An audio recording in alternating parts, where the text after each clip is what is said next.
അങ്ങനെയാണെങ്കിൽ ബഹുമാനപ്പെട്ട പ്രതിപക്ഷ നേതാവിനെതിരായി അൻവർ ഉന്നയിച്ച അതീവ ഗുരുതരമായിട്ടുള്ള ആരോപണം, അതിനെ സംബന്ധിച്ചിട്ടുള്ള അഭിപ്രായം ആദ്യം പറയണം, എന്നിട്ട് സ്വീകരിച്ചോട്ടെ, അതിൽ യാതൊരു പ്രശ്നവുമില്ല. ഇതിനെ സംബന്ധിച്ച് ഞങ്ങൾക്ക് യാതൊരു പരിഭ്രാന്തിയുമില്ല. ഒരു കാര്യം ഞങ്ങൾ പറയാം, ഒരു ചുക്കും കേരള രാഷ്ട്രീയത്തിൽ ഇതുമായി ബന്ധപ്പെട്ടുകൊണ്ട് സംഭവിക്കാൻ പോകുന്നില്ല. അൻവർ ഉയർത്തിക്കൊണ്ടുവന്ന പ്രശ്നങ്ങൾ വളരെ ഗൌരവത്തിൽ ഗവൺമെന്റ് കണ്ട് ഗവൺമെന്റ് തലത്തിൽ അന്വേഷണം നടത്തുകയാണ്. അദ്ദേഹം ഉയർത്തിക്കൊണ്ടുവന്ന അജിത് കുമാറിനെതിരായിട്ടുള്ള ഗുരുതരമായിട്ടുള്ള ആരോപണം, അത് RSSനെതിരെ കണ്ടു ഒന്നതാണ്. രണ്ടാമത് ADGP പണിയുന്ന വീടിനെ സംബന്ധിച്ചാണ്. മറ്റൊന്ന് സ്വർണ്ണക്കടത്തുമായി ബന്ധപ്പെട്ടുകൊണ്ടാണ്. ഇക്കാര്യങ്ങൾ DGPയുടെ നേതൃത്വത്തിൽ ഇപ്പം അന്വേഷിച്ചുകൊണ്ടിരിക്കുകയാണ്. ഒരു DGP അല്ല, 2 DGP.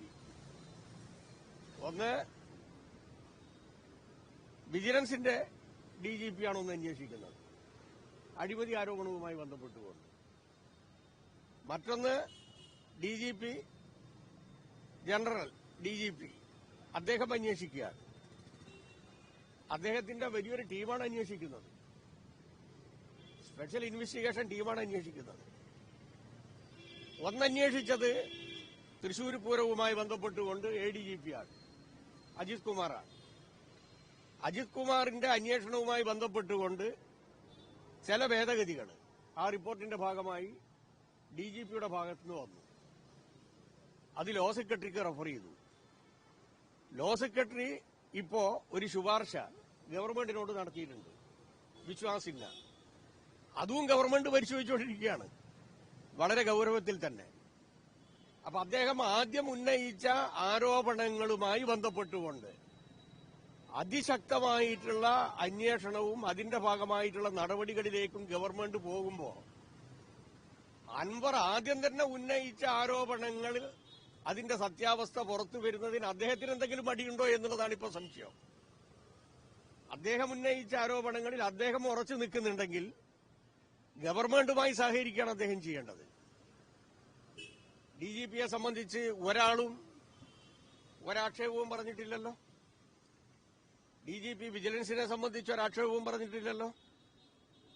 അവരുടെ നേതൃത്വത്തിൽ നടക്കുന്ന അന്വേഷണത്തെ സംബന്ധിച്ച് ശക്തമായിട്ടുള്ള നിലപാട് ഗവൺമെന്റ് സ്വീകരിക്കുകയാണ്. അപ്പൊ എന്തിനായി പുതിയ വെളിപ്പെടുത്തൽ? പുതിയ വെളിപ്പെടുത്തലല്ല, പഴയ ആയുധങ്ങൾ അത് തുരുമ്പ് പിടിച്ച് കിടക്കുകയാണ്. അതാണിപ്പോൾ കൊണ്ടുവന്നത്. കേരള രാഷ്ട്രീയത്തിൽ ഒരാളും ശ്രദ്ധിക്കാത്ത കുറെ ആരോപണങ്ങൾ ഉണ്ടായിരുന്നു. ആ ആരോപണങ്ങൾ UDFും BJPയും ഉയർത്തിക്കൊണ്ടുവന്നതാണ്. അതാണിപ്പോ അൻവർ വീണ്ടും പറയട്ടെ.